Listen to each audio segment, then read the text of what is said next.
Program ni. Alhamdulillah hari ini kita program korban perdana di Markaz Piwatan Badar Iman dengan kerjasama Masjid Jamik Tok Jiring dan juga JPKK Tok Jiring dan Banggu Tok Iwakan termasuk. Alhamdulillah. Hari ini ada 14 ekor lembu insya-Allah akan dikorbankan.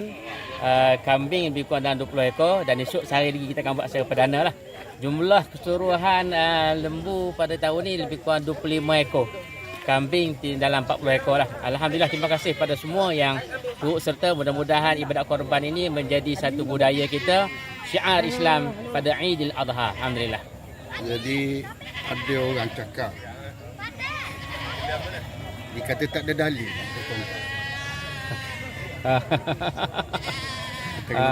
Pertama, korban ni adalah syiar dan menjadi dalil, menjadi kewajipan kepada kita. Antaranya Nabi sebut antara hari-hari korban amalan yang terbaik kita buat ialah kita menumpahkan darah, iaitu berkorban.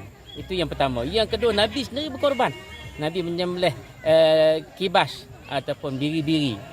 Yang ketiga, Nabi sebut barang siapa yang ada kelapangan walam yudhahi tapi tak berkorban, melaksanakan korban, maka Nabi kita jangan datang dekat dengan tempat sembahyang kami. Nak beritahunya kewajipan korban, bahkan dalam 4 mazhab semua mengatakan korban itu sesuatu yang dituntut. Dan dalam mazhab Syafi'i kita sunat muakkad, sangat-sangat dituntut. Adapun dalam mazhab lain ada yang wajib. Jadi tak tahulah, kalau ada orang kata tak ada dalil, maka dia kena pelajarilah dalil. Kerana dalil ni orang ahli ilmu. Maka kalau kita orang yang jahil, kita pergi menuntut ilmu. Pasti kita akan temui dalil itu insya-Allah. Tapi orang kata tak ada dalil nak sokong PAS. Ini politik sikit selaku ketua Dewan Ulama. Allahu Akbar. Pertama, dalam Islam mengajar kita menegakkan agama Islam.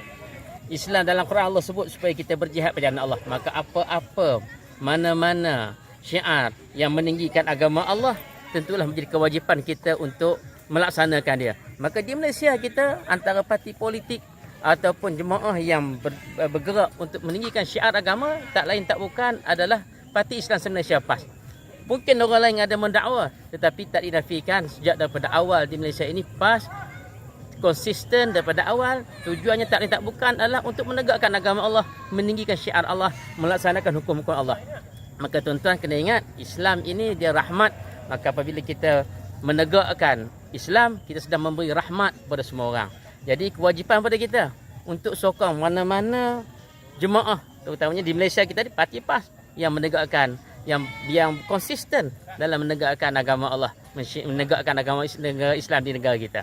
Itu secara konsistennya. Jadi kalau ada orang kata tak ada dalil, itu rasanya tak betul.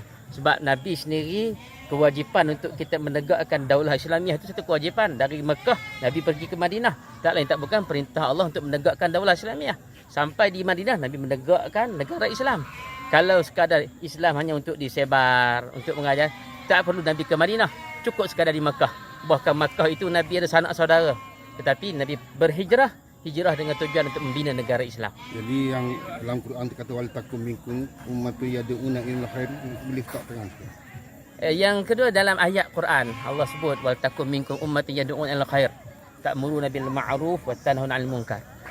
Allah kata hendaklah kamu menjadi ada di kalangan kamu satu ummah. Ummah maknanya kelompok yang besar, yang mana yad'una ilal khair, menyeru kepada kebaikan. Khair ini sudah tentulah Islam.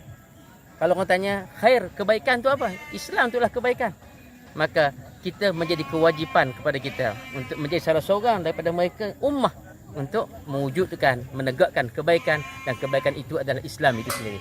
Okey, terima kasih. Alhamdulillah. Assalamualaikum.